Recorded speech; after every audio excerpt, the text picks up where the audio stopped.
No nii, tere taas kõigile jalgpallisõpradele, pikk ette ise järele episood 346 teie ees, laua taga Laure Jaansen, tere hommikust! Tere!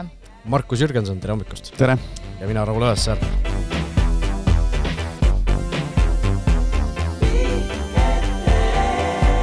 Räägime täna natukene sellest, kus oli Markus ja miks me täna lindistame siis seda saadet teisipäeval. Räägime mõistagi nädalavahetuse kõige kuumemast jalgpalli otsusest, Paide Flora mängus, räägime Premier League olukorrast, räägime karikamängudest, mis sel nädalal mängitakse, räägime Nõmme Unitedist, kes esiliiga võidu kindlustas, räägime naiste koondisest, kes Balti turniiril mängis ja räägime natukene naiste meistriliigast ka, mis meil eelmisest saatest kahetsusväärsel kombel välja jäi, kuigi seal ka ju otsustavad mängud, mõned otsustavad mängud peeti juba ära ja mõned on veel ees. Aga alustame siis, Markus, sinu personaalküsimusest. Olid reisil? Olin reisil, jah, ja kiire vahelepõige siia. Mulle tuli selle nädala jooksul 2 vaatajate, lugejate kirja. Et nad ei olnud rahul sellega, et me need jalgpallivälised teemad ikkagi saate lõppu tõstame. Et öeldi, et see on niisugune hea asi, kus saatesse sisse elada. Kindlasti on sulle tulnud vastupidiseid, on ju?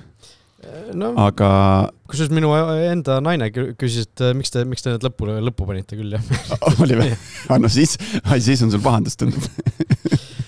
Aga käisin, jah, no kuidas ma saan podcasti saadet teha, kui ma pole maailma ühte suurimat mängu oma silmaga näinud ja kogenud, et käisin Madridis ja vaatasin siis, või oli võimalus vaadata El Clasicot, Reali Partsa vastasseisu ja oli äge küll. Käisid siis vaatamas oma silmaga üle, milline see superareen välja näeb, see miljarditest ehitatud Bernabeu? Jah, seda kusjuures huviga nagu hoidsin silmad lahti ja jälgisin, et kuidas siis on tehtud, et paar aastat tagasi ta ju avati uuesti, on ju. Aga see sisse välja minek, nagu see tänapäevasel staadionitel on, et kiirelt käib ja väga loogiliselt ja väga huvitavalt tehtud, et ma lugesin seal kokku niimoodi enne mängu oli 40 erinevat sissepääsu, nummerdatud nii nagu ma ei tea, TSV laos seal laagris, kus on need, kui te näete need ümberringi suured numbrid ja suured need lüüside numbrid ja põhimõtteliselt sama põhimõte, aga siis sellest ühest väravast, kui ma nägin number 40 oli, mis kõige suurem oli, ehk siis 80 000 mahub sisse, siis ehk siis ühest väravast sisse välja lastakse circa 2000 ja ainult sealt ühest sellest väravast saab sisse siis selle kindla sektori inimene ja mujale sektorisse sealt liikuda ei saa. Ehk siis me kõndisime otse, me olime seal alumisel tasandil, kõndisid otse sisse, natukene allapoole ja samamoodi välja. Et hästi kiiresti käis, et see oli hästi lihtne ja loogiline. Aga mis oli üllatav, et need pinkide suurused olid ikka see, kus istusime. No seal, ütleme, minusuguse kehaehitusega inimesel oli kitsas. Et ikkagi väga-väga kokku surutud oli see rahvas seal tribüünidel ja alates XL-ist peab 2 istet ostma endale? No tundus küll, sest minu kõrval vasakul käel istus natukene suurema kondiga hispaanlane ja me ei mahtunud sinna ära, oli ebamugav oli tõesti istuda, aga eks seal on nagu kokku pressitud need kohad niimoodi, et see 281 äkki on seal mahutavus et ära mahuks. Aga stat oli äge, katus oli kinni too päev, kuigi oli soe. Meie mõistes oli soe õhtu. Vihma ei sadanud, aga katus oli peakohal ja seal istudes oli tunda ikkagi, et kuskil mingisugune siuke ventilatsioonisüsteem on ikkagi tööle pandud, et õhk liiguks seal sees, sest oli tunda kogu aeg põse peale väike siuke tuuleke tuli. Mängust Real võitis selle, eks ju? On mul õige info? Real võitis, aga meil nagu joppas siis sellega, et see ažiotaaž oli enne mängu juba üles puhutud tänu siis sellele Jamalli kelle jaoks välja kistud lause kohta või lause põhjal tehtud see kisma. Seal oli ju veel mingid asju, mitte lihtsalt üks lause, vaid ta ju tema isa mingi post mingi kokkamisvideo ütles, et mina kokkan siin ja poeg kokkab homme seal Reali ja mingid, seal oli nagu mitmed asjad kuidagi kuhjusid. Ja eks see kogu see pühapäevane El Clasico oli tegelikult selle ümber nagu rajatud, et nii palju kui meediat silmitsesin seal, siis ainult selle kohta jutt käiski ja selles mõttes ma olin nagu ülirahul, et see asi tekkis enne mängu. no ühesõnaga, ma ei tea, kes ei ole kursis, siis see Kings, mis iganes see Piqué korraldab, oli see turniir või see jalkavärk, see saalis sees. Jamal käis seal ühel üritusel lihtsalt oli siis mingi vaataja või mis ta iganes oli seal ja siis ta võeti intervjuu. Aga see intervjuu oli selline, et see küsija küsis nagu selle küsimuse sellise sõnastusega, et kas see Real Madrid on siis mingid vargad ja petised või... Me jõuame selle teemani tagasi. Et ehk siis talle pandi nagu sõnad suhu ja loomulikult meil on 18-aastane noor mees, kes vastab nendele küsimustele ja siis ta nagu nõustus sellega. Aga miks ma rahule jäin sellega, et Jamal ju paistab silma oma selle sükse Instagram ja story ja kõik on see ja süke tänapäevasem noor ja siis Carvajalli-sugused vennad ikkagi ütlesid, et tule siia Santiago Bernabeule ja ma ei tea, kes oli tõene tsitaat, aga et lahkud siin mingis kotis on. Ja see esiteks, kui see Jamal sinna väljakule tuli soojendust tegema ja tutvustati Barcelona põhikoosseisu. See kisa oli ikka kõrvlukustav terve mängu vältel, kes telekast vaatas, nägi, et vileda sai. Ja see, kuidas teda seal Reali mängijate poolt koheldi ja talle tegelikult nagu koht kätte näidati, oli kihvt vaadata. See oli äge ja seda koha peal vaadata oli nagu Reali mängijate poolt äge ja Barcelona siis poole pealt selline õpetlik natuke, et mina olen nagu ka selles paadis, et ei ole vaja nagu nii palju plõksutada. Mõnele sobib see, selles suhtes, et võib-olla Lamine Yamal ka siin järgmine kord teeb uuesti, mis see ikka, et võib-olla kütabki ennast üles sellega kuidagi. No küttis niimoodi, et tal oli 0 rida ja ebaõnnestunud mäng tegelikult. Ta on ju varem ikkagi löönud Reali päris palju. On löönud palju, aga selle kohta, et ta on 18 aastat. Jah, seda küll, aga loomulikult siin ei maksa unustada või ei saa unustada ära seda, et 18 aastane, aga eks seal klubis kindlasti tegeletakse selle teemaga, et tal on natuke paljuks minu arust läinud, prillid peas, 2 tükki, mütsid, Instagramid, hästi palju rõhku läheb kõigile sellele välisele, aga ma arvan, et seal äkki saadakse kontrolli alla, sest tegemist on ju ikkagi üübertalendiga. Kusjuures natuke on nagu seda muljet jäänud, et tal võib-olla hakkab see vaikselt tekkima, see nagu mingisugune äratõusmine või siuke nagu mis ütlesid, 2 mütsi ja kõik nagu fa-fa on ju, et aga Et selles mõttes mul oli hea meel jah, et siuke, ütleme, muidugi ka see Reali pool, kes see kõige vanem on, Carvajal ja need on veel sellest generatsioonist, kus on ikkagi Sergio Ramosega koos nagu saanud seda kooli ja see oli kõik see, kuidas seda peeti meeles, kas siis Jamal ütles seda või ei öelnud, et kuidas seda igas olukorras see paistis välja, et Reali mehed jätsid selle meelde, nad on selle võtnud, nad on, ma ei tea, kas riiesruumis omavahel kokku leppinud või mis iganes, aga seal nagu ei olnud kerge õhtupoolik Jamalil. Olgu nii, midagi veel klassiku kohta, mis mingid tähelepanekuid või nii platsi pealt kui väljast?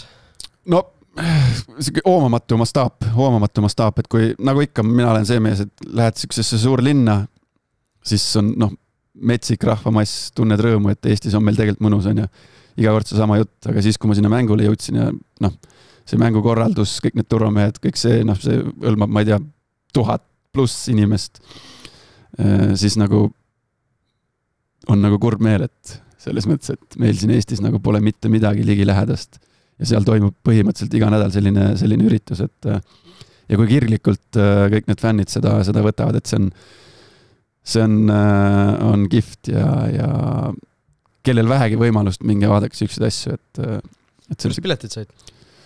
Ütleme elus joppab vahest, et väidetavalt oli üks läbi aegade kõige kallimate piletitega El Clasico, et seda kohalikud ka rääkisid ja hinnad tõusid ikkagi päris meeletustesse kõrgustesse ja oota, aga sa ei vastanud küsimusele, ega sa nüüd maast ei leidnud neid piletid? Põhimõtteliselt leidsin maast, jah. Tallinnas siis, jah? Ja kusjuures siis ma juhatan siis järgmise teema sisse, et mängu ajal, sest see Paide Flora mäng ju, mis kell see oli pühapäeval? 14:30 on ju. Ja El Clasico Hispaanias hakkas siis 16:15, Eesti aja järgi 17:15. ja siis seal ju oli, El Clasicos oli ka alguses anti kohe teisel minutil, Jamal muidugi tegi selle penalti vea, või noh, mis varr ümber muutis Viniciuse vastu. Ja siis Mbappé vist lõi ühe värava, mis ka suluseisu pärast ära võeti. Ja staadioni ekraanidel kuvati see, just see suluseis, no mis oli ka imepisike, aga seal olid jooned ja asjad. Ja siis mulle tuli sõnum, et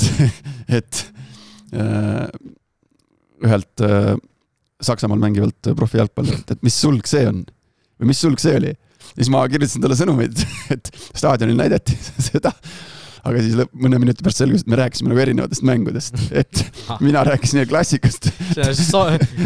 Saksamaal mängib profijalgpalli staadionil näidati, see on mingi suur ekraan. Et mina rääkisin El Clasico suluseisu olukorrast, et mina ütlesin, oi, meil siin ekraanil näidati, et oli paar sentimeetrit. Siis lõpuks tuli välja, et räägiti hoopis Paide Flora suluseisust.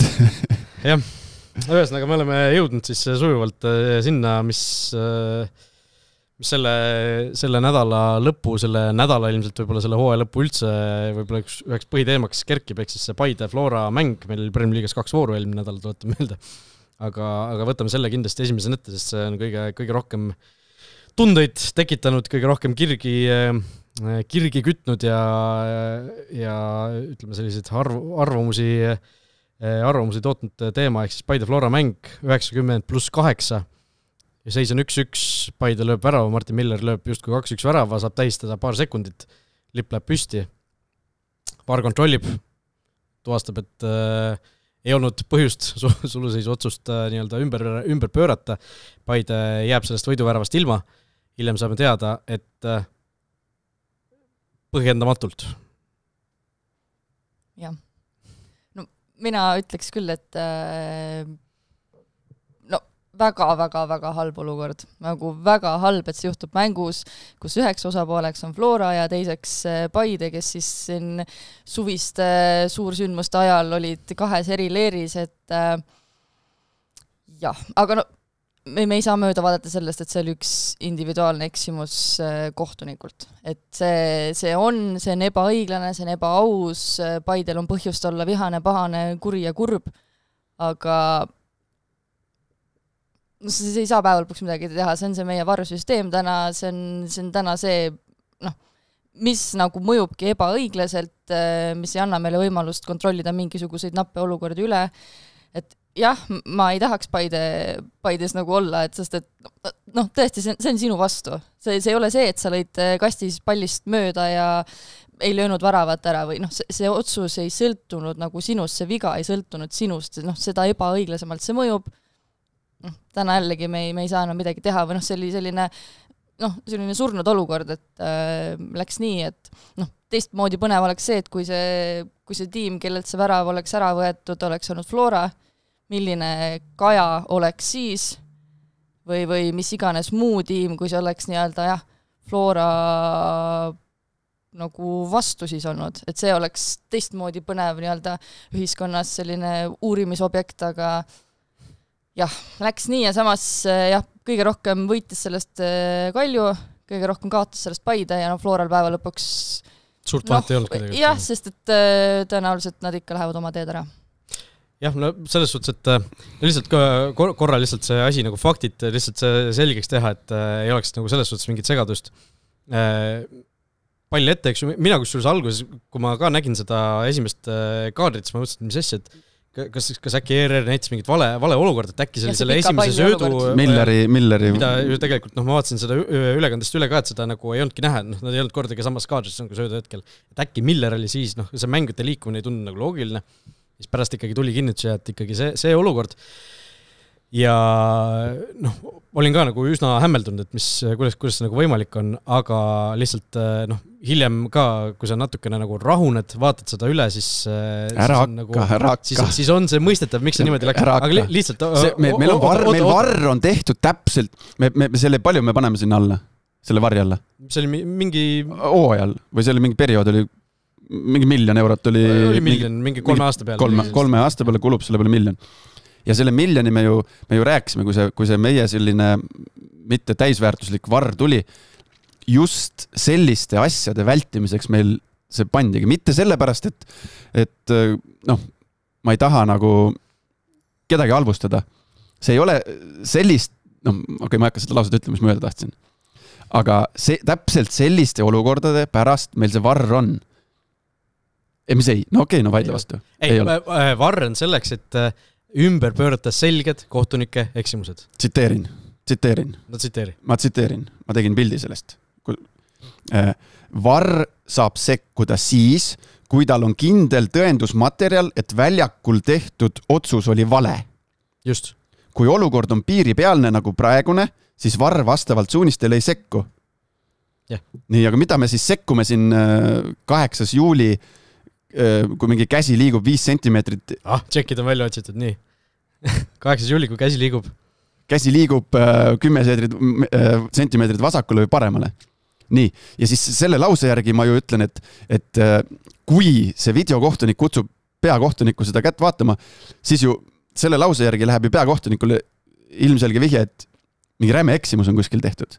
Aga see ei ole ju, see ei päde ju. Sellest me olemegi rääkinud, et see sekkumise lävi on Eestis kuidagi aegalt tundub liiga madal siis on ju. Et siis sekkutakse liiga palju. Ma ei öelnud sellele vastu. See minu tsitaat on välja võetud siis sellest, mis Sokka nüüd avaldas ka selle artikli, Hannes Kaasiku selgitus. Kui tal on kindel tõendusmaterjal, et väljakul tehtud otsus oli vale. Ehk siis selle loogika järgi iga kord, kui videokohtunik kutsub peakohtuniku ekraani äärde, siis selle lause järgi ju peaks peakohtunik juba teadma, et aga see enamasti ju ongi niimoodi, et enamasti ju me näemegi, et peakohtunik siis pöörabki selle otsuse ümber. Enamasti, aga me nüüd hooaja viimases faasis oleme näinud, et aegalt on need, kus ongi kohtunik ei ole nõus selle tõlgendusega, mida videokohtunik ei ole ka ju robot, ta on ka inimene, kes seal taga istub ja seda nii-öelda näeb. Okei, sorry, ma segasin sulle vahele jätkama seda. Aga ühesõnaga, et panna faktid selgeks, Miller söötis Travallile oli see, eks ju. Ja sel hetkel siis abikohtunik tuvastas suluseisu selle söödu ajal. Olukord mängiti lõpuni, selles suhtes õigesti hoidis lipu all, värav löödi ära, siis tõstis lipu üles, ehk siis tema hinnangul see oli suluseis ja varr vaatas seda olukorda ja ei, nagu sa ütlesid, ei leidnud sealt piisavat tõendusmaterjali, et see otsus nii-öelda ümber pöörata. Ja, aga kas te tahate mulle öelda, see käis, jällegi ma tulen selle 8. mis ma mainisin, ma mõtlesin selle kuupäeva välja, mis ma ütlesin selle. Ma mõtlesin, see oli mingi väga konkreetne näide. Ei, võtame, ja siis selles suvalises mängus seda kätt me siin terve hooaja 2-0 seisult 85. minutil vaatame 5 minutit. Ja nüüd oli seal ju nii palju, mina seda mängu see käis väga kiiresti. Sellisel hetkel poleks mitte keegi ei Flora leerist, ei Paide leerist hakanud nurisema, ei kommentaatorid, mitte keegi, ei avalikkus, mitte ükski inimene, kui seal oleks vähe pikem aeg võetud. Aga mis oli nagu minu isikliku arvamuse kohaselt tekitas nagu hämmeldust, et see käis nagu nii kiiresti.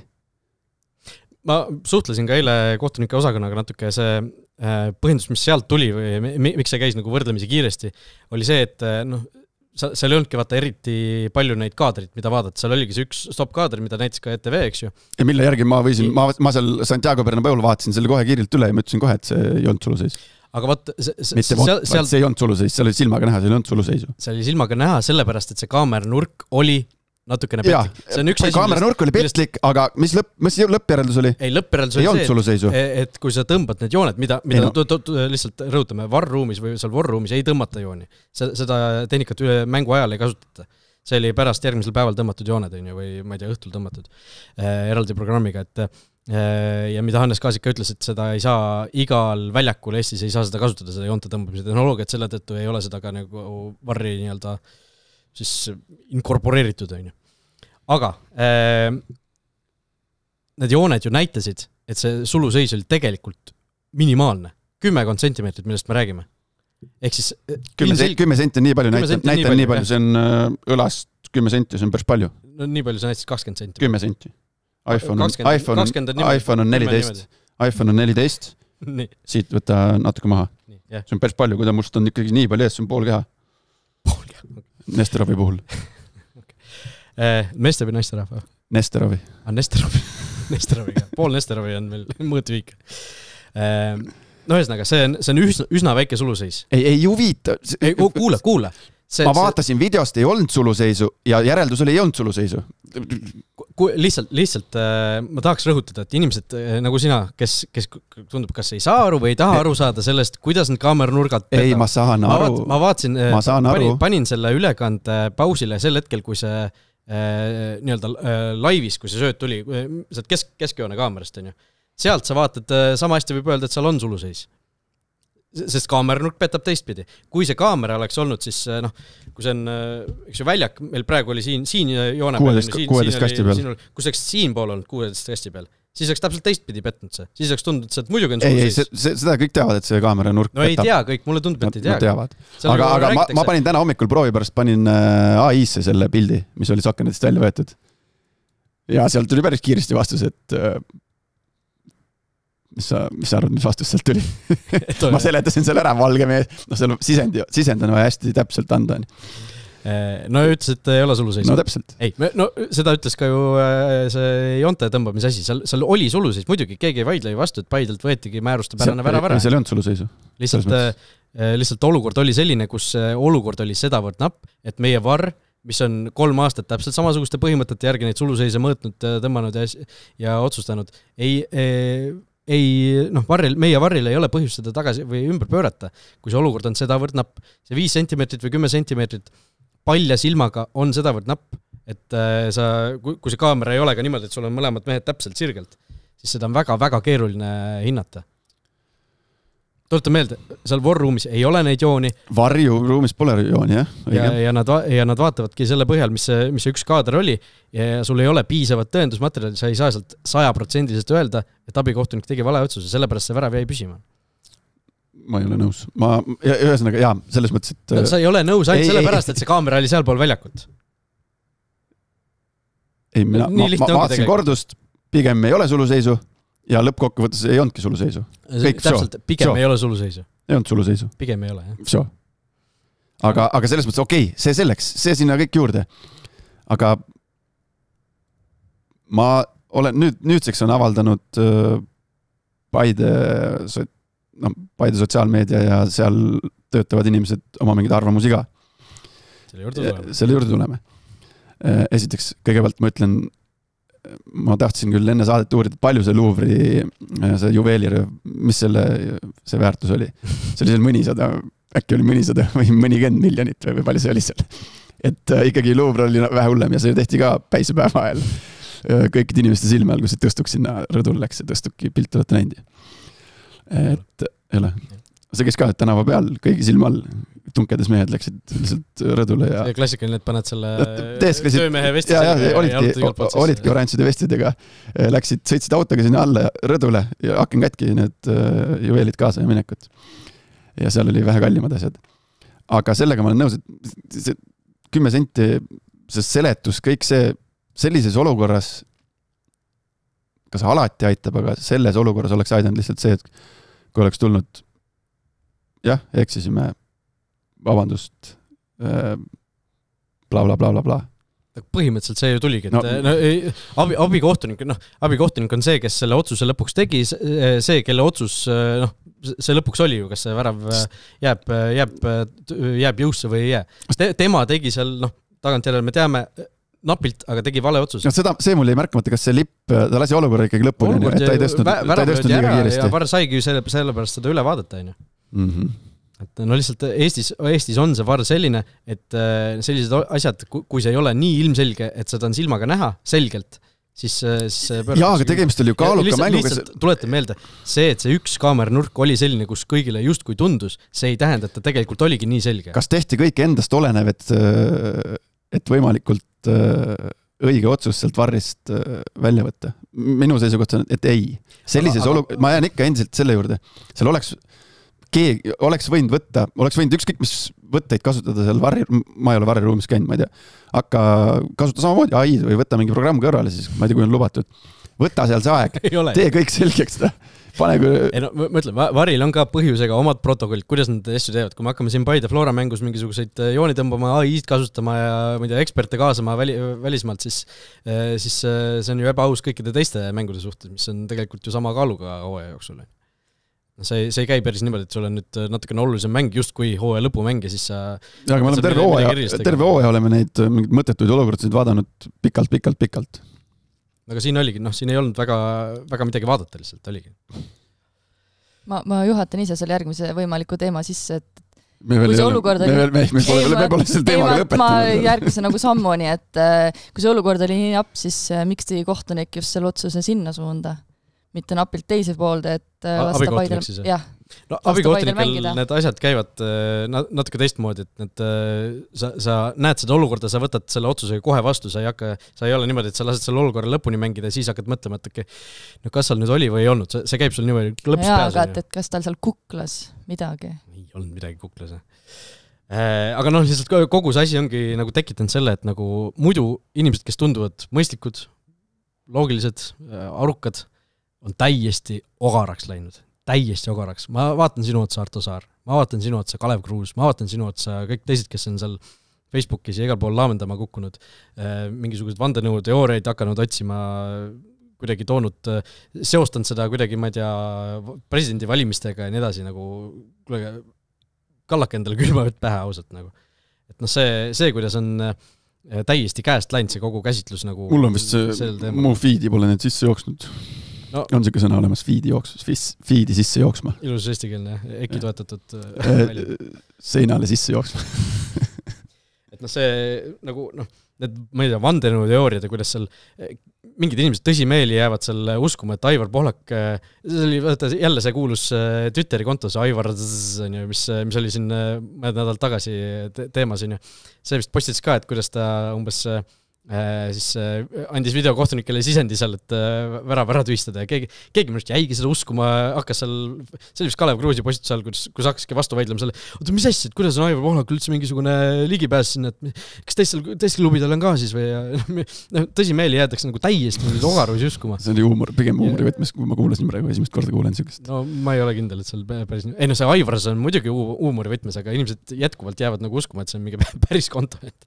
Et ja see kuidas on nagu täiesti nagu lolliks mind, et kuidas Florat aidatakse tiitlile. Kallid inimesed, Florat mõjutas see ju väga vähe, see punkt. Seal, see oli, pigem oli see Paidele valus. Muidugi oli, Paidele oli, nagu sa ütlesid ka, sina ütlesid, et Paidele oli see kõige valusam, Kailile oli see kõige kasulikum. Et seal oli Kuno Tehva, kes ilmselt neid niite siis tegelikult tõmbas. Ja lihtsalt kui kohtunikud oleksid tahtnud selle mängu ära teha, see oleks ju 100 muud võimalust olnud seda asja palju tugevamini mõjutada palju varem. See oleks Gerdo Juhkamile saanud ju rahulikult, mitte keegi oleks midagi kosisenud, kui saaks Gerdo Juhkamile oleks punane kaart antud selle variga. Aga ei antud. Ladislav Kreidale teist kollast kaarti ei oleks pidanud näitama võib-olla. Näiteks kohtunik näitab, mängiski palli, lähme edasi, midagi sellist.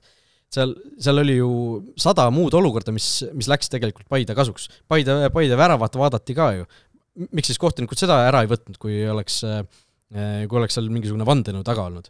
Seal käis ka ju, ma ei tea, kas see Lutsu käsi käis see Salamaa näos või mitte, seal korralikult aru ei saanud. Tovstik öelda. Tovstik, sorry. Et Tovstik ka seal muidugi, tagantjärel teame, suhteliselt kergelt kukkus on ju ja see värav oli tegelikult täiesti õige ja kõik jäigi püsima, aga kui seal oleks päriselt mingisugune vandenõu, mingisugune asi, siis ma lihtsalt eile ka kuidagi, ma ei suutnud magama jääda, sest ma mõtlesin nende teemade peale ja ma läksin nagu kuidagi nii leili, et inimesed nagu, ma ütlen, kas nad on rumalad või nad ei tahagi aru saada. Ei räägita sisust, vaid räägitakse nagu mingitest muljetest ja mis nagu kellelegi tundus ja siis kõik kaugutavad muidugi kaasa, kuna on endiselt need kevadised kaevikud on värsked, nad on veel mingisuguseid konserve täis ja seal ikkagi seda liini pidi kõik need asjad jooksevad. Ja ma võrdlen näiteks seda olukorda aastaid tagasi, ma ei tea, kas sina mäletad, kui me mängisime Nõmme Kaljuga siin Ale Kokk Arenal, mängisime 3-3 või midagi, kui anti see penalti, Sakaria Beglarashvili lõi jalaga, tahtis palli puhtaks lüüa viimastel minutitel enda kastist. Mingi Kalju mängija pani liiga, läks nagu alt seda palli peaga mängima ja Tohver määras seal penalti, aga see Kalju mängija läks peaga mängima hästi-hästi madalalt. Ja määras Pendla vist oli siuke olukord. Minul ei tule pääseb. Tohver määras Pendla, löödi 3-3, see oli kaua lõpufaasis äkki. Ja järgmine päev tuli mängu peakohtunik isiklikult meil Flora trenni. See oli ammu, eks ju? See oli mingi 15 aastat. Seda mäletan jah, kui tuli Flora trenni. Ja see oli kohe äkki järgmine hommik, ma ei mäleta, kas meil oli järgmine vaba või oli taastav trenn, aga pigem oli taastav trenn. Tuli isiklikult, ütles, et eksis, vabandas, selgitas olukorra ära. Loomulikult suures pildis, ega ta ei too meile seda euro kohta, ta ei too meile 3 punkti, aga ta tekitas sellise, kuidas ma ütlen, teema maas, lähme edasi olukorra, just mängija vaatevinklist. Ütleme, ma tahtsin just küsida, et kuidas te suhtusite sellesse, kas see nagu eks ta on valus, muidugi alguses oli nagu, alguses tollel hetkel oli nagu, et täpselt sama, et mida sa räägid, et see ei anna meile, meil oli seda 3 punkti vaja, see oli mingi hästi tihe oli seal tabel ka võib-olla või mis seal iganes oli. Et aga nüüd, mingi aeg läheb mööda, siis sa nagu tagantjärgi mõtled, et okei, sellega oli tegelikult see teema maas. Me elasime seal alla, et mõnes mõttes see nagu pakub kergendust, et tunnistatakse viga. Sul läheb lihtsamaks, jah, see tagasi ei too mitte midagi, juurde ei anna midagi, aga ta nagu lõpetas selle teema ära kuidagi selleks hetkeks. Et vahest inimlikust vaatevinklist ja jalgpalliliselt on see keeruline nagu, et tunnistada nagu viga ja seda ka välja öelda. Et see ongi keeruline, aga see mõnes mõttes näitab indiviidi ja ka süsteemi tugevust, kui seda juletakse teha ja tehakse. Et siin oli täpselt see õige koht, kus oleks pidanud kohtunikkond minu arvates isikliku arvamuse kohaselt samamoodi käituma ja siin oli natuke selles suhtes toodigi välja, see toodigi need ekraanid õmmised välja, need pildid, need jooned tunnistadigi, et jah, tegelikult ei olnud suluseisu, on ju, aga lihtsalt selgitatigi ära, miks on, aga paljud inimesed lihtsalt ilmselt ei kuula seda või ei suuda sellest aru saada või ei taha sellest aru saada, ma ütlen, lihtsam on nagu öelda, et jaa, me teame need kohtunikud ongi Poolaku need mingid käpikud seal ja kindlasti on seal jalgpalliliit annab mingeid suuniseid, kuidas seal vilistada ja kelle kasuks vilistada ja nii edasi. Seda on ju palju lihtsam ja palju nagu mugavam mõelda, et kõik on meie vastu. Vassiljev ka ju, vaata seal Paide vlogis lõpus oli klipp sellest, kuidas ta riietusruumis seal rääkis oma mängijatele. Suurem osa sellest jutust oli muidugi see, et vastutus on meie oma, me ise lasime rumala värava, mina olen esimene, kes on süüdi ja nii edasi, aga enne seda oli see, me kõik teame, miks nad niimoodi tegid, miks niimoodi juhtuvad asjad. Et 2 asja tegelikult ei lähe kokku natukene. Aga... ja, eks Vassiljev on emotsionaalne ja eks ta on õppinud nagu Serbia poistelt ka üht-teist. Ja kõik on meie vastu. Aga Veiko Veskimäe tegi oma avalduse täna hommikul või kuna oli see, seal ka mulle meeldis see ma ei ole seda isegi näinud. See jutt hakkas sellest, et loomulikult on nad ise süüdi, et nad on hooajal, nad sellises positsioonis üldse on, et nad peavad võitlema seal 4., 3. piirimail, et kõigepealt nagu vaatas enda otsa ja siis tõi mingisugused muud punktid seal välja. Ma kuskil viskas mul ette. Ja ma ka jõudsin sellele nüüd. Sa võid rääkida samal ajal. Ma loen vahepeal tuttun. Et sealt nagu, nad ka ei taha selle taha nagu pugeda, et nüüd selle pärast meil on see hooaeg tuksis. Aga just see, et ta vaatab enda otsa esialgu või enda meeskonna otsa ja toob välja, et eelkõige on nad ise süüdi. Aga sealt kumab ka nagu sellest postitusest läbi see, et nad ootasid kohtunikelt seda, et põhimõtteliselt tullakse ja vabandatakse. Või tunnistatakse viga ja vabandatakse ja kõik. Lugesid läbi? Siin jah. Väga mõistlik jutt tegelikult seal. Ütleme seal ka, on küsimus sellest, kas on aru saadud tegelikult, miks see otsus niimoodi läks, pigem ei ole sellest aru saadud hästi, aga pika jutu kokkuvõte on see, et kui see äärekoht, jälle, olgu selgituseks öeldud, mul pole õrna aimu, kes seal mängus kohtunikud olid, ausalt. Ja ma alati teen nii, ma ausalt ei tea. Kui see äärekohtunik polekski lippu tõstnud, loeb ära, siis oleks Varr sama kiire otsuse teinud.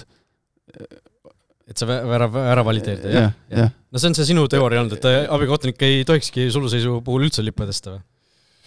No mul on selline mulje jäänud, et nii nappide olukordade puhul nad ei tõstagi seda lippu lõpuks. Et pigem siis neil on tänapäeval ju see võimalus, et ma pigem ei tõsta, jätan maha ja pärast vaatame selle alati tegema otsuse, me oleme sellest rääkinud. Ei, no teeb otsus, et ära tõsta siis. Ei no selles suhtes, et kui poleks ta tõstnud, abikohtunik teeb alati otsuse selle järgi, mis ta arvab, et tegelikult oli. See ei ole, mitte midagi ei ole muutunud võrreldes selle ajaga, kui varri meil ei ole. Või ei olnud. Sa pead alati tegema ikkagi otsuse. Sa ei tea kunagi, kas vard tegelikult töötab, kas parasjagu läheb elekter kuskile ära, midagi sellist. Ja, ühesõnaga, poleks ta seda lippu tõstnud, oleks värva lugenud. Oleks vaadatud sama kiiresti üle, et õige otsus, siis lähme edasi. Täpselt see olukord, kus lihtsalt suluseisu olukordade puhul selle 3 varri aastaga meil ei ole neid olukordi väga tekkinud, kus see oleks nagu nii selgelt teemas olnud, et Eesti varri puhul, see suluseisu puhul on ka see hall ala.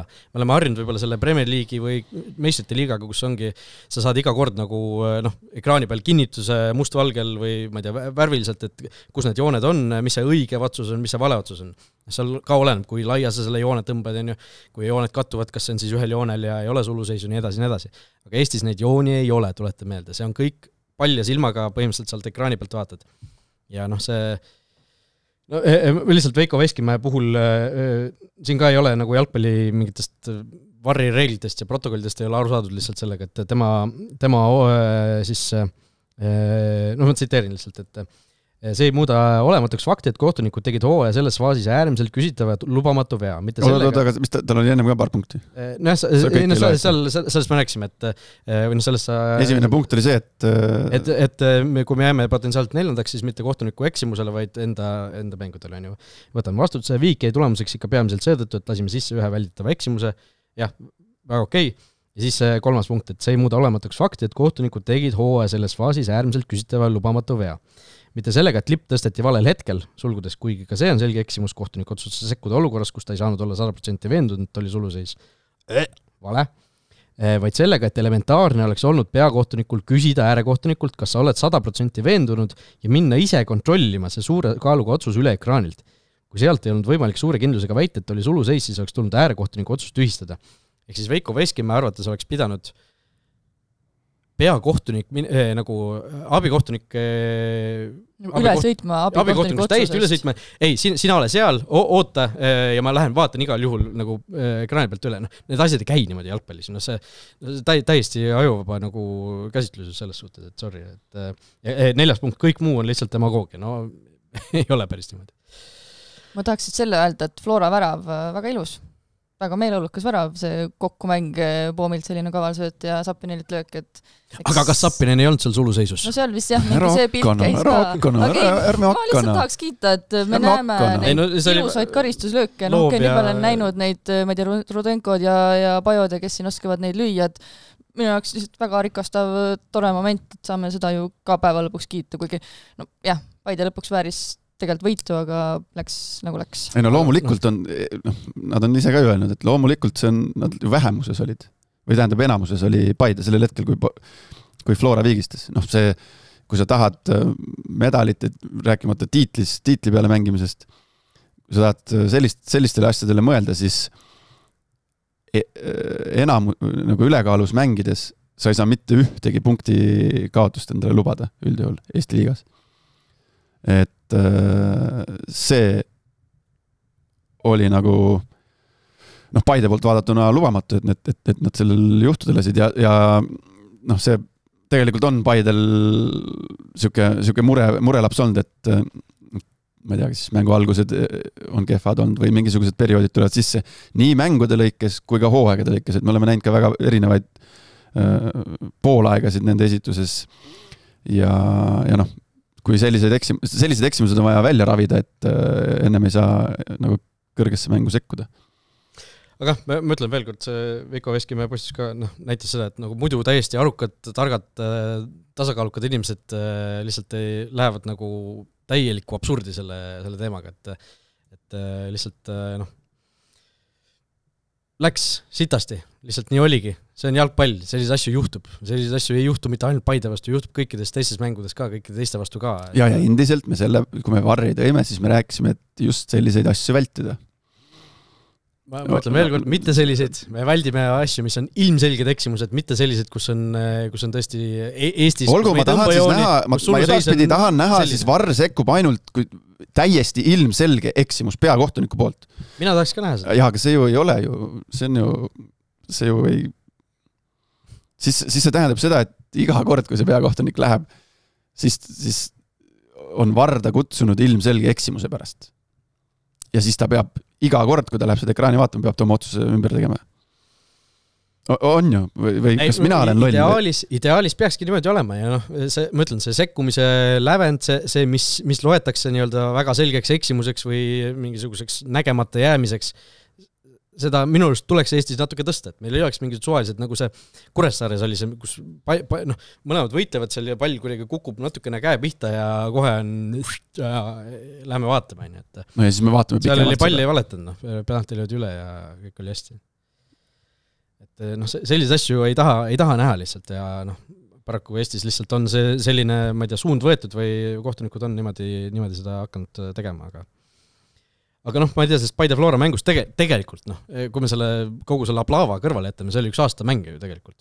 Seda nagu pinget, seda draamat. Mängu lõpp oli raju, selle ma vaatasin. Mängu lõpp oli, tõesti ju, see täpselt, et Flora lööb selle viigivärava ära, Paide ahastus, siis Paide lööb veel omakorda ära 90+8 ja siis see veel tühistatakse. Ja veel, et Martin Miller lööb, nagu see ikkagi mingis mõttes sümboolne ju. Ja, Miller teist korda Flora vastu oleks siis ju löönud, ta ju siin mõni aeg tagasi, ma ei tea, kas see oli suvel või mis ta lõi ka ju Florale siin värava ei tähistanud ja seal ka ju ei tähista, et ta ei jõudnud veel tähistama hakatagi või tähendab, et ta jõudis mitte tähistama hakata enne kui see lipp tõusis. Aga see, ma ütlen, see Juhkami olukord on ju Sappini olukord, seal kuidas Sappini läks Televitšiga oli vist see jäi kaameratesse ka, kuidas ta lubas Televitšile ukse taha minna vist midagi sellist. Ei, seal läks ütlemiseks lihtsalt kõik need intervjuud, Sappini intervju oli ka muidugi raju. Aga näed, suutis ennast kontrollida, et ei hakanud paugutama otse eetris. Otse eetris ta paugutas küll, aga siis ta ei teadnud, et otse eetris on vist. Intervju ajal. Intervju ajal, aga enne seda ju see kõik ju kaamerasse, kus ta seal röökis Televitšilt. Mõlemad röökisid üksteise peale. Televitši jutu sellest ei olnud hästi kuulda. Aga see selleks, see olukord, seal Kreida sai punase, Flora jäi vähemus, sellest hoolimata lõi seal veel värava vastu ja nii edasi, aga kogu see nädal Paide Levadia mängust me ju ei ole veel üldse rääkinud. Seal ka ju kohtunikud tegelikult, see on kuidagi ära unustatud, et see mis seal nüüd oli täpselt, kas see oli see, kus penaltit ei antud Levadia kasuks, oli niimoodi?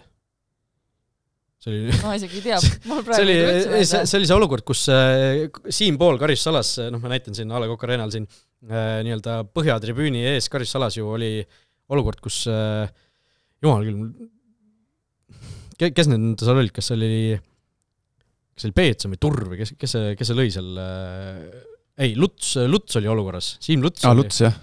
Ja Luts lõi pihta, samal ajal vist lõi nagu palli ka ära ja kohtunikud ka hästi kiiresti vaatasid selle üle või varriruumis ja ei andnud penaltit. See oli natukene mingi läbi jalgade või midagi? See nagu lõi palli puhtaks, sealt kaameranurgast ei saanudki nagu täpselt aru, et kas ta lõi nagu palli enne, lõi ta meest enne ja mängis ta läbi mehe palli, mida iganes seal oli.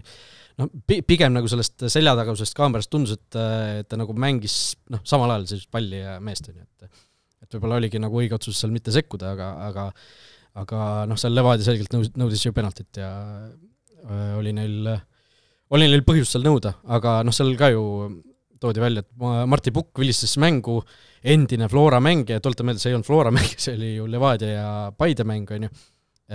Et kuidas siis see on täiesti vastuvõetamatu ja Eestis nagu seda endiselt üldse ei vaadata, et mis on kohtunike taust ja nii edasi, et lihtsalt, me oleme seda juttu kuulnud varem ka, on ju. Ma siis tahaks nagu vastu öelda, et vaadake lihtsalt palun seda nagu ajalugu, selle inimese vilistamise ajalugu. Me ei ole ju näinud, Martti Pukk ei ole ju esimest aastat või teist aastat siin Premier League'is kohtunik.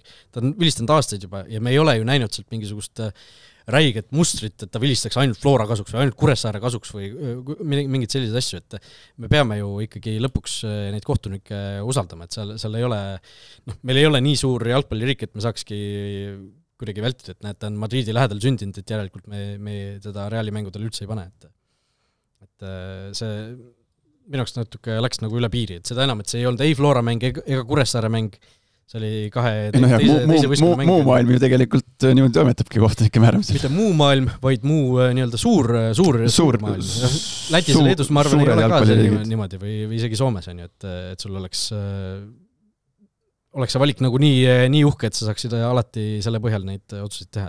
Või no Martti Pukk siis kohtunikuna ei saakski selle loogika järgi ühtegi suurt mängu ju vilistada, et alati ju Flora on kuskil suures mängus sees, Kalju mängud, Levadia mängud, Paide mängud, kõik on välistatud, on ju, ja Kure konkurendid on ju kõik teised, et mis ta siis üldse Premier League'is teeb? Võib-olla Transi Vapruse mängu saaks vilistada ajal juhul sel aastal. Et minu arust see oleks ka nagu täiesti absurdi juba see väide. Aga Paide võttis sealt võidu ja Paide on Paidelt tegelikult väga tugev nädal on ju. Ja Vassiljevi käel on ikkagi nende tugevate vastu saavad väga-väga hästi hakkama. Või on saanud. Sisuliselt 2 võitu, ütleme, kui kõik oleks nii-öelda kõik oleks ausalt lõpuks läinud, on ju. Jah, aga Levadiale ülivalus kaotus, on ju. Flora nüüd punkti kaotus Paide vastu muidugi natukene tasandas seda olukorda, aga seis on nüüd ju selline, et 2 vooru on lõpuni. Flora 76, Levadia 75 ja Floral on ju jäänud mängida veel ainult Vapruse ja Kuressaarega. No 2 võitu ja sealt igal juhul võiti. Kuidas see Levadia selle viimase värava lasi? Mida ma olen siin tagunud viimase 6 aega? Sa räägid Venieri väravast? Jah. Kust see löök tuli läbi? Blokeerimise sellest võidu. Jah. No 2-1 võidu värav lõpus. Anier võttis vasaku peale. Tuli sisse. Tammik oli ju välja vahetud, sai palliga vastu pead ja seal väga veider olukord oli, kus kohe näidati, et vahetus, kes oli täitsa sai nii oimu kohta, et seal oli kohe pikali olles näha, et linnukesed käisid, aga ta oli ju 4 päeva hiljem on ju rivis. Ja siis pandi Lepistu sinna keskkaitsesse, kelle vastu Anier tundis ennast kohe silmnähtavalt nagu kuidagi enesekindlamalt ja mugavamalt. Aga jah, see löögi blokeerimine, jälle jalga vahelt ette posti, te nägite jälle oli tõestus sellest, kuidas väravaht siis sellisel hetkel nii-öelda tartub ja tal ei ole mitte midagi teha. Seal ma tean, et see ongi keeruline olukord, sellepärast, et psühholoogiliselt tolles olukorras oli lihtsalt Lepistu, kes läks seda lööki blokeerima, kes on oma iseloomult selline vend, et ta teeb kõik endast oleneva, on teinud ja teeb edaspidigi, et aidata oma meeskonda ja seda lööki blokeerida. Ja psühholoogiliselt ongi, et sa teed ennast, sa tunned, et sa teed ennast nii suureks kui võimalik, aga tegelikult jalgpalli teoorias teed sa sellise blokeeringuga karuteene enda meeskonnale ja enda väravahile. Aga kui seal nüüd Lepist oleks ennast nii-öelda, ma ei tea, mis see õige asend on, siis sirgelt seista või jalad siis koos. Jalad koos pead jõudma sinna kuidagi blokeerida. Jah, Lepist oleks sinna väga suure sammuga.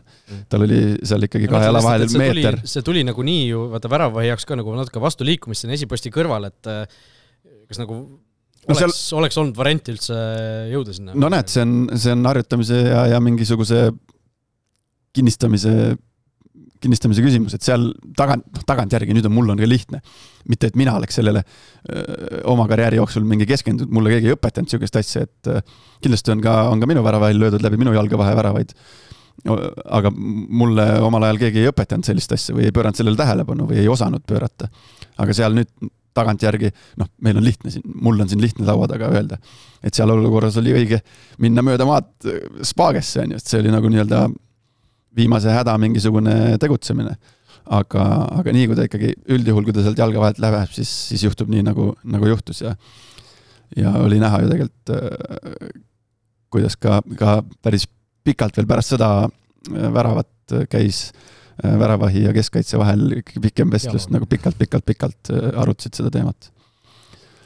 Just nii, aga olukord siis liiga tabelis on selline, et Floral on siis 1 punktiline edu, mis tähendab siis seda, et kui nad 2 mängu võidavad, Kuressaare kõigepealt kodus ja siis Vaprus võõrsil on ju, siis nad on igal juhul meistrid. Siin ei ole küsimustki. Kui nad nüüd kuskil libastuvad, on Levadial kohe võimalus. Kui Levadia viimast 2 mängu, siis tulete meelde Trans võõrsil kõigepealt nädalavahetusel ja viimane voor siis Harju võõrsil. Levadia võidab mõlemad ja Flora kuskil libastub, on Levadia võitja. Ja kui Flora mõlemad võidab, siis igal juhul Flora võitja. No ütleme, et ei teeks paha siin üks süke, et vaata meil Flora siis kaotab Levadia Kuressaarele näiteks. Ja siis see viigistab. Levadia viigistab. Siis on see suluseisu otsus mõjutab üldse tiitliheitlust, muul juhul see üldse ei mõjutada. Aga nojah, kõlab natuke Kuressaarele. Kus nad mängivad Kuressaares? See mäng on siin samas Salekokil. Okay. Kuressaares on mängud üldse mängitud selleks hooaks vist. Kui seal just ei juhtu mingisugust seal ei pea isegi imet juhtuma, et Kuressaare üleminekumängudele langeks. Tammeka võitis siin nädalavahetusel. Aga ütleme jah, see olukord, tiitliheitluse olukord on selline, 3.-4. koha olukord on nüüd selline, et Kalju 70, Paide 66, ehk siis vahe 4 punkti. Ehk siis, no raske. Ehk siis kui juba Kalju ühe mängu võidab järele jäänud 2, mis esimene variant on kohe neil kodus Tammeka, siis on Paide igal juhul ju 4. Ehk siis Paidel on tõesti väga-väga keeruline seal juba esikolmikusse jõuda ja nemad ise saavad ka Tammekaga mängida nüüd nädal sees juba, see mäng oli vist ju meil juba homme. Karikas, jah. Ehk siis karika 8-finaalid tulevad ka ju meil siin sel nädal juba peale ja homme õhtul ka ju Flora Levadia. Derbi. Et olukord siis on selline. 5.-6. koha peale on endiselt Trans ja Vaprus, mõlemad on mängus sees veel, Transil 51, Vaprusel 49. Transi mängud siis, mis ees ootavad, on Levadia kodus ja Tammeka võõrsil ja Vaprusel on siis Paide võõrsil ja Flora kodus, ehk siis selline. Ma ei tea, võib olla. Transil on ikka keeruline, mängivad ühega, kes mängib tiitlimängu ja teisega, kes mängib väljalangemismängu. Ja endal pole nagu, tegelikult me see 5-6 ega seal midagi mõjuta. Kusjuures Paide ikkagi mängib samal ajal, kui mängib Kalju Tammekaga. Ehk siis ma mõtlesin korraliselt selle pealt, kui Kalju oleks mänginud enne ära, Kalju oleks näiteks Tammekat võitnud, Paidel on juba teada, et sealt midagi ei tule, siis oleks Vaprusel äkki mingi võimalus veel, või mitte, et neil muidu ei oleks, aga siis oleks veel parem võimalus äkki sealt midagi veel kätte saada, aga nende jaoks see 5. koht on kindlasti olulisem kui Transile ju, et Transi jaoks see 5. koht on nagu siuke aasta nagu iga teine on ju, aga Vapruse jaoks esivisikus jõudmine oleks ju ajalooline saavutus. Seal igal ühel on nüüd oma eesmärgid seal lõpus pandud, kes jahib punktirekordid ja oma punktirekordid ja nii edasi, kes ei taha anda. Üks võistkond, kellel punktirekord on juba kindlustatud, Harju Jõtka Laagri, 32 punkti, nemad on küll kodus kuiva jalaga, tundub siin teoreetiliselt vist on veel võimalus langeda 9, aga see eeldaks seda, et nii Tammeka kui Kuressaare siin mõlemad alles jäänud mängud võidavad. Ehk siis Harjul on asjad hästi ja siis ongi Kuressaare ja Tammeka 28 ja 27 punkti, kes siis langeb üleminekumängudele Viimsiga, kes jääb otse püsima. Tulete meelde, kellega mängida veel on, Tammekal siis Kalju võõrsil, Trans kodus, ehk siis 2 pigem paberi peal keerulist mängu, aga nagu sa ütlesid, Trans võib olla ikkagi viimase voorus selgelt haavata, me oleme näinud ju mis nüüd viimane Harju vastu ka näitas ju, et ja Trans seal viimases voorus ja need sellised aegalt on neid võistkondi, nagu Trans on üks nendest minu arust, kes vahel viimase voorus nagu võtab kuidagi käigu täiesti välja. Nad ju vahetasid seal väravahiti ka ju, või tõid selle noore poisi tõid sinna debüüdiks, et ma arvan, eks nad mingis mõttes vaatavad edasi. Minema. Ja Kuressaarel siis Flora võõrsil, Floral on seal ülioluline võita ja siis viimase voorus Kalev võõrsil, ehk siis Kuressaarel tegelikult see mäng Kaleviga veel viimase voorus on õlekareks olemas, ehk siis seal ka ikkagi pigem tundub, et Tammeka ilmselt ei suuda Kuressaarest ettepoole rebida ennast, aga mine tea. Mine tea jah, et seal... Ja lõpuks on siis Kalev ka, kes siis on juba, kellel on täiesti kõik juba ammu kadunud ja ega nad siin see kaotuste seeria venib nagu järjest pikemaks, 14 punkti, juba 13 punkti siis vahet Tammekaga, et seal isegi 2-kordse punkti summa juures peaaegu ei jää püsima. Aga kõikide nendele meeskondadele tahaks nagu anda sellise soovituse nendele, kes piltlikult, et kellel pole millegi peale mängida, kes seal, nagu me siin lugesime, et okei, Pärnul on oluline kuidagi moraalselt, et see 5. koht võtta, aga näiteks Narva Trans ja Tallinna Kalev, kes nüüdseks on välja langenud. Et see on selline nüüd jälle aastaid pärast enda viimast mängu või selles karussellis nagu aktiivselt osalemist mängijana. Sattus ka selliseid olukordasid, kus minu meeskond pahatihti mängis tiitli peale ja siis me mängisime mingite ütleme tabeli tagumise otsa pundiga. Ja ajas nagu närvi küll, kui ise mängija olid, et nagu siuke nagu mõttelaad oli, et mida te rapsite siin, noh, millegi peale mängid, me mängime nagu suurt mängu, et mida te siin kargate ja spaagetate ja ingeldate, rahune nüüd, võta rahulikult, te mängite oma mängu kunagi teine kord. Aga noh, see on nagu kallutatud arvamus tegelikult, ma soovitan kõikidel nendel, eelkõige Kalevil ja Transil, et mingi spordimehe nagu väärikus jätta ja pluss seal ju kindlasti kõigil mängijatel ei ole ju lepinguid järgmiseks hooajaks. Just, et tahakski seda just näha, et vaata Inglismaa, eriti Inglismaa nendes kõikides liigatasemetest need hooaja viimased mängud, kus seal kui sul on kaks võistkonna liigas, siis on väga suur osa. Kui see väljalangemis või ülemineku mängudele minev, see sõel on nii tihe ja seal nagu pannakse nagu kõik mängu, kui väikegi võimalus on, siis pannakse kõik mängu, et seda niisugust asja tahaks näha ja mina ärgitan küll neid enda poolt nimetatud meeskondi nagu kõike andma ja mitte mingit nagu pulli tegema, et minna panema. Karikamängud siis, nagu öeldud, sel nädala, mitte nädalavahetusel, vaid nädala sees siis juba homme suur osa nendest 8. finaalidest ära peetakse. Üks mäng on juba ära peetud, Tartu Velko siis kindlustas endale selle, et karikateekond jätkub ka järgmisel kevadel, nemad siis Poseidonist sõitsid 6-0 üle juba sinna 10 päeva tagasi.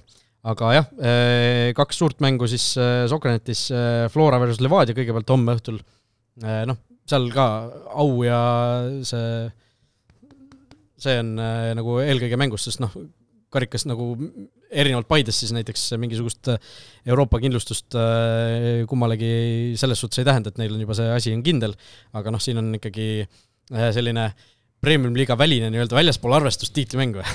Kuidas seda nimetada? Ma arvaks küll, et Levadia on ikka väga palju vihasem selles mängus, et puhtalt selle pärast kas või siin see Paide mängi, et ja siis saab sellest nii-öelda mingi tiitlivöö siis selles kontekstis vaata ei toimi, aga sellise jalkas oli ju, või ma ei tea, kas see siiani kestab, et seda on nagu võimalik natuke nagu justkui sellega mängida, aga ma arvan, et Levadia on kordades vihasem. Mul on jube hea võrdlusmoment nüüd.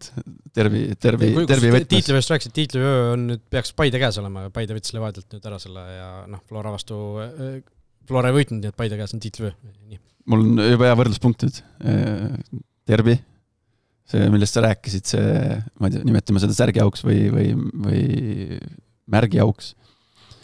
Et tahaks loomulikult me ei saa nagu täpselt sama asja, aga mingid kübedki sellest, mida ma Madridis nägin, sealt õhkas nagu igast mängija keharakust, kõikidest mängijate keharakust, kogu sellest publikust, kogu sellest kuninglikust staadionist õhkas seda märgi au või särgi uhkust. Et see on nagu see, mida mina tahaks Tervis näha ja ma tõesti loodan, et see ei ole siuke vaatame, mis saab mäng, et seal läheb ikkagi andmiseks ja kuna ma lähen seda veel kommenteerima, siis seda enam jällegi, kui ma üleskutseid olen täna teinud juba, kuidas siis neid mis sõna ma kasutan nüüd ei kellegi maal olevaid meeskondi nagu ärgitasin võitlema, siis nüüd ma ärgitan 2 suurt Tallinna Hiidu, et pakku üks äge meeldejääv lahing, et väljaku märg, spaaged, asjad, kift. Saab veel vastase mängid ära lõhkuda näiteks viimaseks 2 vooruks, mis võib ka ju olla variant, kuidas tiitlivõitlust enda kasuks kallutada. Jah, käib ka nagu jalgpalli juurde. See oli nali muidugi, aga homme õhtul kell 6, siis ma ei tea, miks see mäng nagu ei võiks natukene hiljem olla, et oleks võib-olla inimestel mugav jõuda, sest see ei ole ka meistrite liigahtu, kus on ju peab need mängud nagu enne ära mängima, et siin ei ole ju suurt vahet ka, kas alustad kell 6 või kell, ma ei tea, 19.30 temperatuuri mõttes, et niikuinii on pime ja külm juba. Et see igatahes jah, kell 6 tulge kohale A Le Coq Arenale, kes ei saa tulla, kes tõesti ei saa tulla, on kuskil kaugel ära või muud asjadega seotud, siis kell 6 siis algava mängu eel, kuskil natuke enne seda algab ka Sokranet TV ülekanne koos stuudioga. Nii et tasub vaadata. Tehakse suurelt. ja no, samal ajal siis täpselt kell 6 Paide Tammeka, Paide kunstmuru staadionil, nii et Paide jaoks väga-väga oluline kohtumine, mida siin ka selles samas mängujärgses kõnes Vovo Vassiljev oma mängijatele rõhutas, et nüüd on see meie ülejäänud hooaja kõige olulisem mäng. Jah, üldse see karika, me rääkisime sellest siin ka üks saade, et see karika olukord on päris põnev ja siin mingite asjaolude kokkulangemisel võib päris põnevaks minna, aga loomulikult kõik tahavad karikat võita ja selle sõnumiga homme Tallinna Derbisse ka mängijad saadetakse. Just, aga Paidel siis on oluline see karikas nüüd ise ära võita, et kindlustada see 4. eurokoht endale. Kui need välja langevad, siis jällegi tuleb neil loota, et kas Flora Kalju või Levadia siis selle endale võidab eeldusel, et nüüd siin hooaja lõpus Kalju seda 3. kohta ära ei anna. Nii et nende jaoks siis eurokoha mõttes ülioluline see karikas endale võtta. Potentsiaalsetest Premium Liiga võistkondadest duell Kalju Viimsi on siis veel neljapäeval. Viimsi siis läheb ülemineku mängudele, see on ju meil juba kindlustatud ja selge, eks ju. See on selge, jah. Ja nemad siis saavad Kaljuga nii-öelda endale võib-olla ülemineku mängude mingisuguse väikse demo teha, harjutada ennast Premium Liiga tempoga. Ja siis väga huvitav mäng ka neljapäeva õhtul, Laura, mida sina lähed ju kommenteerima Harju Laagri versus Nõmme United, ikkagi üks derbi hõngu? Ma arvan küll, jah. Nad on ju mõlemad sellise mingis mõttes sarnase taustaga, sarnase looga tulnud kuskilt vaikselt hakanud tõusma, on sellised kogukonnaklubid, toredad, tublid ajavad oma asja, et ma arvan väga põhimõtteline.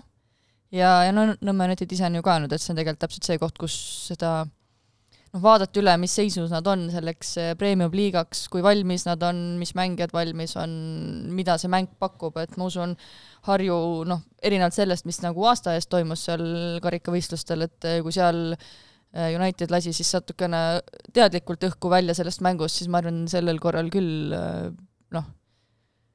mõlemal mingis mõttes midagi on nagu kindlustatud, tõsi United tahab oma neid punktirekordid taga ajada, aga et see on täpselt see koht, kus nüüd veel rohkem sajaga panna, et mingeid takistusi vast olla ei tohiks ja ega ma ei oskagi öelda, kes see mingisugune soosik selles mängus võiks olla, et raske öelda. Jah, tuletan meelde, siis Harju ja Nõmme United ju kohtusid siin eelmisel aastal ka karikas, küll ring varem suvel, sellest mängust me rääksime ka seal United, kes oli ju toona juba Premium Liigas viimasel kohal, nad võtsid seda mängu just kui mingisuguse treeningmänguna. Põhimõtteliselt kõik 11 vahetati välja, kes siis möödunud voorus oli. Teisese koosseisuga peale. Ja siis oli olukord vastupidine. Saadigi ju kõrvetada. 3-0 vist või 3, mis seal jäi? Ja kriisi 3 väravat. Ehk siis jah, tõesti me kritiseerisime ka seda, et miks sa nagu selle mängu nagu lihtsalt ära annad, aga niimoodi läks ja siis seal pandi kõik panused tollel hetkel ikkagi üritati püsima jäämise nimel võidelda. Aga seal oli ka ju olukord, kus oleks saanud nagu võib-olla mingid positiivsed momentumid tekitada, neil oli ju kaotuste seeria seal all ja umbes nagu Kalevil see aasta mingisugune olukord seal oli, aga Nõmme United kindlustas siin neljapäeval ju esiliiga võidu ära, endale naasevad nad Premium Liigasse ja lahtine on veel ju ka see, et nad võivad siin esiliigas punktirekordi püstada. 5 punkti peaks olema praegu seisuga, 86 on neil vist, 91 on siis rekord, et 2 võitu ja on olemas. Jah. Ja sa ajavad taga iseenda seda värava löömisrekordit, sellest on vist 1 puudu ja väravate laskmine on siis ka võitlevad siin peamiselt iseendaga, et ma tegin sellise võrdluse mingite varasemate aastatega, et seal mingi 10-20 aastat tagasi või millalgi seal Levadia Tuubel oli mingis hirmu äratavas hoos, lasi mingi 6 väravat ainult ja ma ei tea lahmis 150, et see oli nendega kahjuks võrrelda ei saa, aga seal iseseisvatest klubidest ja niimoodi on Nõmme United ikkagi üks vägevamaid, et jah, see Leegion seal, ma ei tea, 20 või 18 või mis iganes kuskil 18 äkki. Seal, et seda võib-olla võiksid ka veel mingi piirine taga ajada, et see viimane 8-0 võit Kalevi noorte üle kindlasti aitas neile unistustele kaasa. Saab huvitav olema, sellepärast, et peatreener ju Nõmme Unitedil teist aastat järjest esiliiga võitnud. Kindlasti on ta kursis mingite meie Premium Liiga nüanssidega, aga süvitsi ma eeldan, et ta on läinud ainult esiliigaga. Ehk siis talle ka selline avastamise koht ja annab mingi pildi ette, nagu kus ollakse, jääb seekord ametisse või? Nõmme United eelmine kord, kui tõusis ju pidi peatreenerit vahetama. Ja sest peatreener läks ise minema ja sai pakkumise välismaalt. Tuletame meelde, et Vova Vassiljev viis nad teise liiga ka kindlaks võitjaks. Kas see praegune poolakas, kas tema lahkus ka ise sealt Leedust? Sest noh, ma ütlen, eelmine aasta ta võitis ju Leedu esiliiga, tõusis Leedu... Ta on ju seda kommenteerinud, et seal tekkisid mingid arusaamatused finantsidega. Kas minu arust olen selle intervjuus ise välja öelnud, et pigem selle pärast mindi nagu erinevad teed. Okay. Aga pulli pärast, ma ei tea, vaata, kuidas tema meeskonnal, tema juhendatud meeskonnal... 9. koht on seal Leedus, ja. Ja seal on 10 võistkonda. Vaatasin selle enne üle, jah. Ehk siis ülemineku mängu kursil või seal on käib 2 tükki? Või seal on sama nagu meil? Üleminekud, jah. Vist on kindel, jah. Neil on ka 36, no täpselt vist sama süsteem, 25 punkti. 4 viimast mängu on viigid ja võidud, et isest on natuke nagu tublid olnud ka, aga jah. Ei midagi uhket. Leedu, vaatame 1 aasta ka, kas eelmine hooaeg oli see, kus mingi pööraselt, oli vist eelmine hooaeg, kus seal ju langeti välja mingi tohutu punktisummaga, 36 mängu, jah, viimase kohe võistkond sai 38 punkti. Sama liigasüsteem nagu Eestis, 36 mängu. Et sa teinud üle 1 punkti, või tähendab, jah, üle 1 punkti mängu kohta ja sa oled ikka viimane 10 võistkonna konkurentsis, et päris jõhker konkurents oli seal. Ja see aasta, no okei, seal viimase koha võistkonnal on 17 punkti, umbes seal Kalevi Masti võistkond on ju. Ja seal Riteriail on ka 25 punkti, et natukene võib-olla vähem kui Eestis, aga tõesti see Leedu liiga tipp on nagu üsna ühtlane. Kaunas Žalgiris siis ju tegelikult liikusime siin Leedu podcastis Leedu kõrgliga. Kaunas Žalgiris ju esimest korda võidab tiitli üldse nüüd, või noh, on juba kindlustanud tiitli 71 punkti, teise koha võistkonnal on siin 64, 10 kaotust teise koha võistkonnal. Nad kaotasidki minu meelest sellele Riteriaile just siin paar vooru tagasi, nii et määravad mängud. Ja siin, kui me siin Balti riikides räägime, siis minu info kohaselt käis üks päev ma teaks, käis Eestis või mis ta siin toimetas, Riga FC spordidirektor ja mingid numbrid käisid läbi, et Riga FC aasta eelarve siin Riias, ma ei tea, mis ta on, 300-400 kilti või? Kas oli suurusjärk Kaunas Žalgirise korvpallimeeskonna eelmise eelarve? See on siis... eelmine aasta oli 17 või? Et toimetatakse selliste nagu eelarvetega ja käis sealt läbi ka mingisugune esindusmeeskonna mängija keskmine töötasu.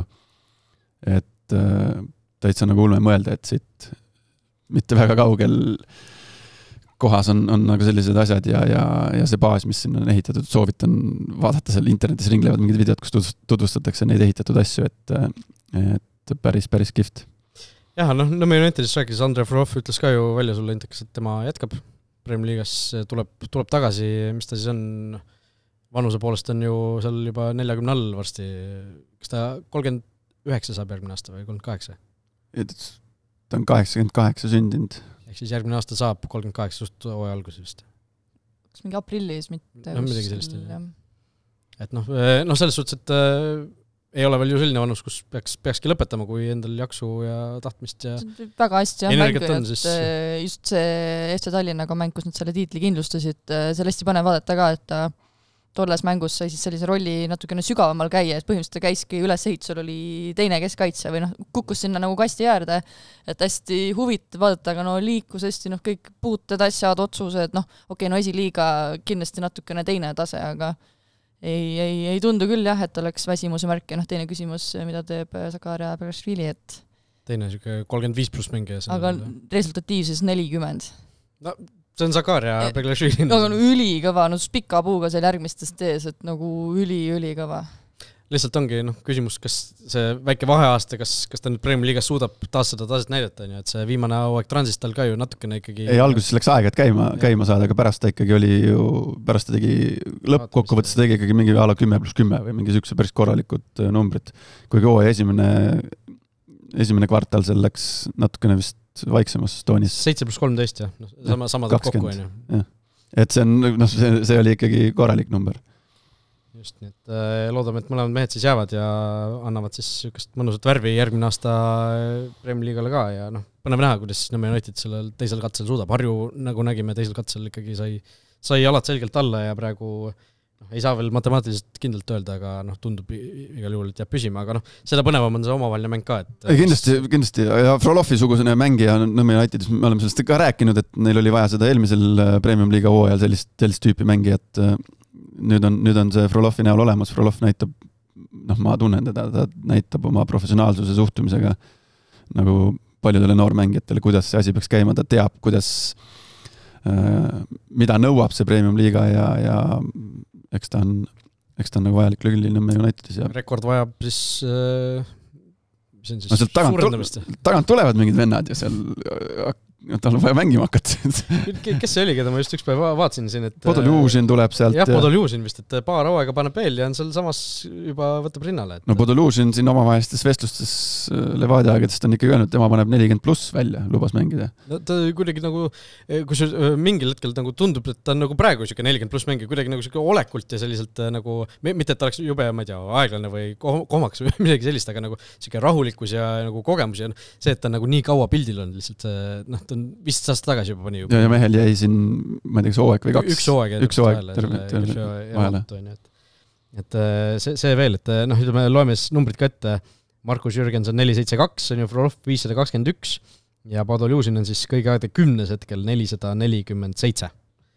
Mis on siis üks hooaeg veel, siis ta on minu juures. 70 mängu, ütleme, kui sa 2 hooaega mängid, siis sa oledki juba seal esikolmikus,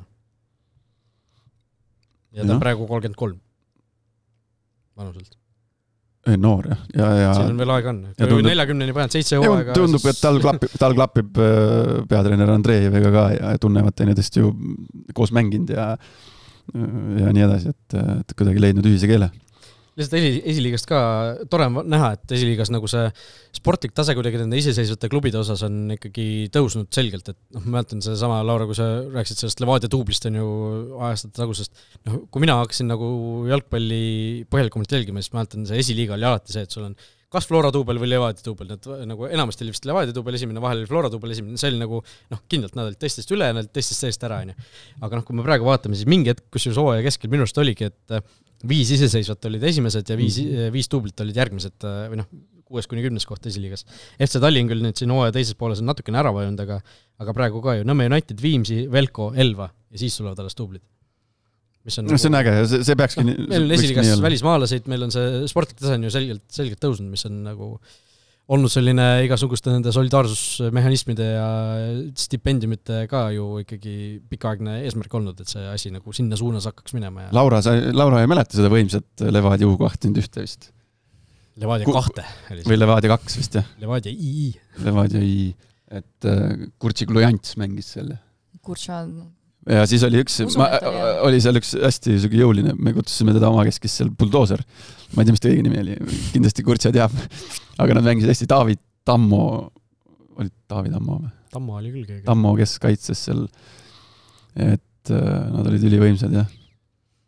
See oli Argo Arbeiteri Levadia tuubel, ta oli päris mitu aastat seal, kes panid ju võimsalt ja seal oli, kes seal veel olid peatreenerid toona? Ikka Argo Arbeiter oli siuke pikalt ju. Jah, mingi vahe oli Hepner või? Võimalik. No võt.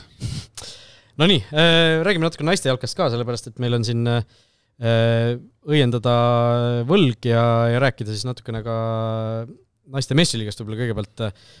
Seal siis ju eelmine saade oli paberi peale märgitud teema, et räägime sellest, aga kuidagi see saate lõpp läks niimoodi, et minu pilk, tunnistan, see oli minu viga, libises üle ja... Sul oli paber tühi ju eelmine saade või see oli üleemine? See oli üleemine saade. Eelmine saade oli kindlasti paberil peal märgitud. Räägime ka sellest naiste messiliigast, sellepärast, et FC Flora kindlus siis oma tiitli juba siis 8. järjestikuse on ju. Ehk siis ikkagi päris korralik hegemoonia on siin meil lahti, aga see aasta oli selgelt ju Flora jaoks ka teistmoodi, et Aleksandr Ževaldajev ametiaega lõppes, pidid ju Reivo Vinter ja Ljubov Maksimov seda hooaega vedama, aga selle hooaja algus selgus, et Vinteril ikkagi see rütm ei sobinud, tema astus seal kohe tagasi ja jäi Maksimova üksi, oli seal mingi hetk ju, kus kus ta oli üldse täiesti üksi, on ju, kas oli koondiste pauside ajal, kus seal abitreenerid ja füsiod ja kõik asjad olid kadunud, on ju, et seal oli ikkagi päris nagu keeruline olukord, noh, kui me oleme nagu harjunud viimastel aastatel Flora naiskonnast, mõtleme ka ikkagi kui sellisest ikkagi selgelt nagu teistest paremini struktureeritud üksusest, on ju, et siis seal ikkagi küsimusi oli. Floral 1 viik, 1 kaotus, 22 võitu hetkel, siis mõned voorud on veel minna, väravate vahe 101-10. Noh, ega kokkuvõttes vist peab tunnistama, et ega suurt probleemi seal lõpuks ei olnud, aga ikkagi noh, mingisugused väiksed värinad vahepeal justkui tulid, et noh, ega see 1 kaotus oli ka ju üle päris mitme aasta üldse kaotati mäng Meistriliigas. Jah, ega siin tahtmata nagu liiga teha või midagi, et eks Flora mingis mõttes natukene töötab või funktsioneerib sellise nagu noh, vana rasva pealt, seal on nii palju mängijaid, kes tunnevad seda süsteemi, Maksimova mingisuguseid suuri asju seal muutma ei hakanud, et enam-vähem nagu sama süsteemi, sama loogikaga läks edasi, et noh, kui sul ongi seal, ma ei tea, Kelly Rosenid ja Helina Tarkmeeled ja kõik sellised tuumik, Lillemäe, Tammikut oli väga vähe, küll selle luuel ma vaatasin, nüüd põhimõtteliselt 6 täismängu jagu mingi 540 minutit mängis lõpuks, et kui sul on nii palju neid tarku mängijaid, Karola Purgat, siis kõik, kes juba teavad, kuidas see mängimine käib, pluss nad on tehniliselt ikkagi võimekamad kui need teised mängijad, ehk siis neid kannab nii juba see süsteem, kui see tehniline võimekus, et jah, neil on suhteliselt palju vigastusi, muresid olnud, ongi Tammikul seal mingid probleemid, Paltsil oli mingi aeg, et hästi imelikult käivad need mingisugused vigastuste ja haiguste lained neilt üle,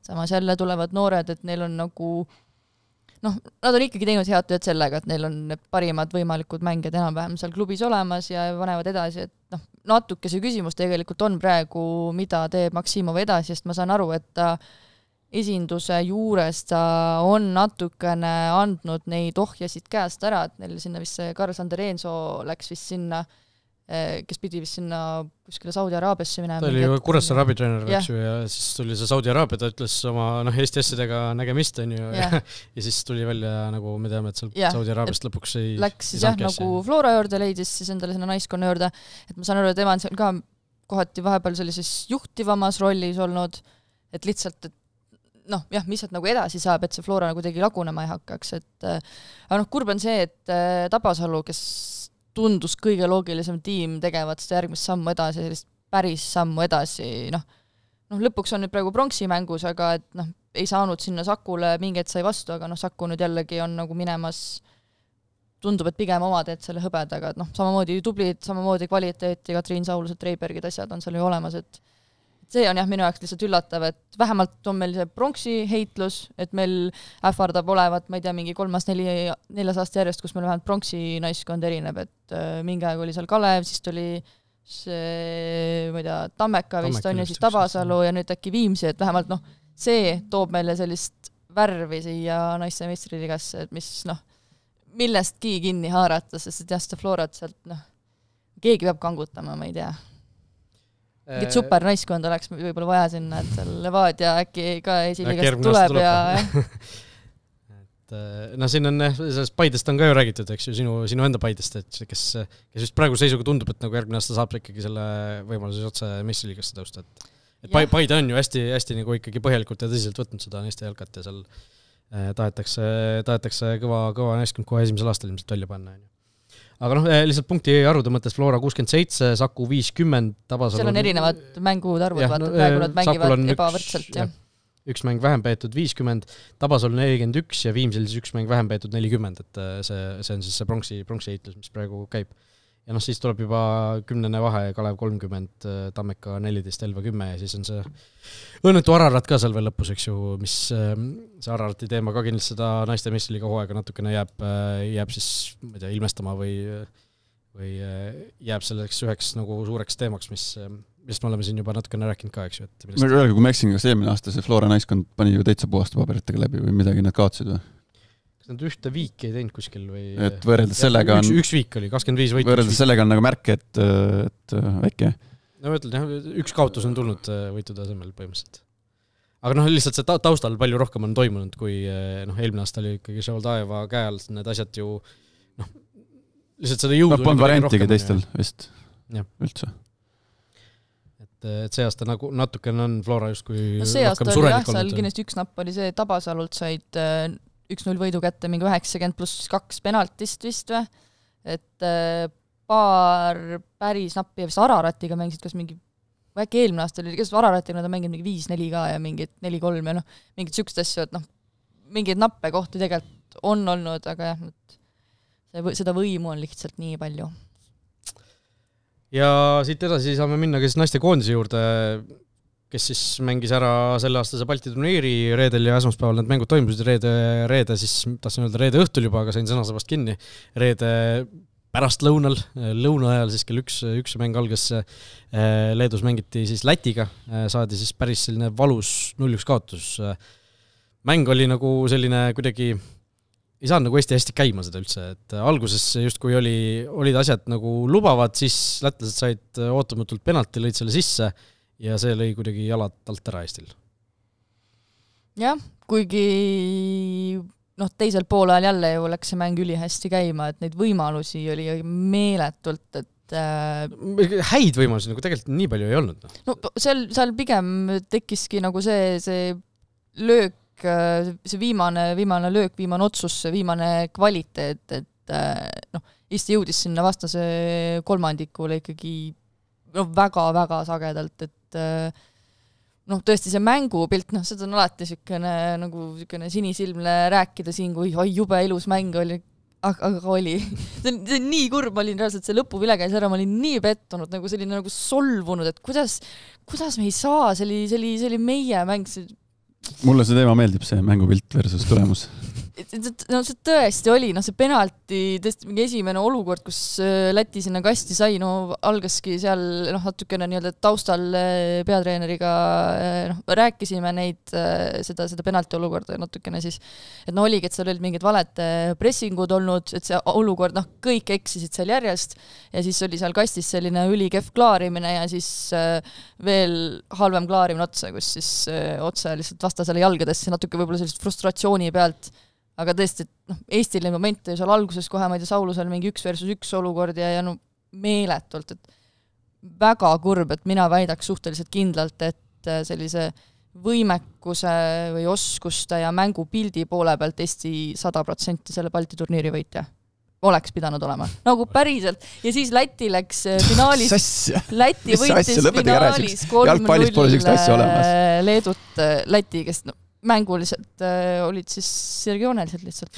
Minule nagu nii positiivselt muljet sellest Läti mängust ei jäänud, mulle tundus, et nagu meil kuidagi mingisugune asi nagu logises kogu aeg seal, et ei olnud nagu sellist, et me nüüd Läti niimoodi, et võtab meid vastu kogu aeg, et tuleme ja lihtsalt ei löö ära, et tundus, et nagu seal isegi nagu see sinu jutust jäi nagu palju, et see mulje, et see täppi peale ei panema, et mulle tundus, et see jäi ka nagu pidevalt nagu poolikuks, et nagu väga-väga häid momente tegelikult minust nagu tekkis ju üsna vähe, et see Šiiline olukord seal lõpus oli nagu see, mis oli ikkagi kus oleks võinud nagu ära lüüa või see oli see, kust nagu eeldaks, aga teised olukord nagu kuidagi nagu nurgalöök oli oma jagu, aga ja me olime selgelt teisel poolel ka nagu initsiatiiv oli selgelt meie käes, aga kuidagi nagu mingisugune samm enne seda viimast sammu juba jäi minu jaoks nagu natukene poolikuks, aga vigade parandus tehti eile siis Fääri saarte vastu võit käes ja 2-0.